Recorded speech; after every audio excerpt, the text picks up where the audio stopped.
Foreign অ্যাডভাইজারের সঙ্গে আমার তো রোজ কথা হয়। উনি যেটা বলেছিলেন, উনি করিডোর শব্দটা ব্যবহার করেই কিন্তু নিজেকে কারেক্ট করেছিলেন, পাথওয়ে বলেছেন। মুভ উনি, that was a slip of tongue and you have to give him that. Okay, আমাদের কথাবার্তা অনেক সময় স্লিপ হতে পারে, কিন্তু উনি কারেক্ট করেছিলেন এবং সেই কথাটি আর কখনোই বলেন নাই, এটা কিন্তু খেয়াল করবেন।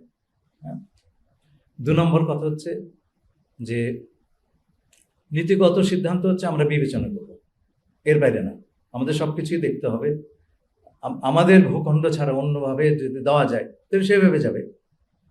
মিয়ানমারে পর্যন্ত যুদ্ধের কারণে কোনো জায়গা খুলতে চায়নি, এটা তাদের জন্য একটা ট্যাকটিক্যাল বা স্ট্র্যাটেজিক সমস্যা হতে পারে।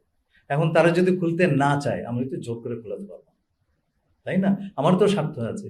যদি দলে দলে লোক না খেয়ে আমার ঘরে ঢুকে যায় তো মুশকিলের কথা রে ভাই।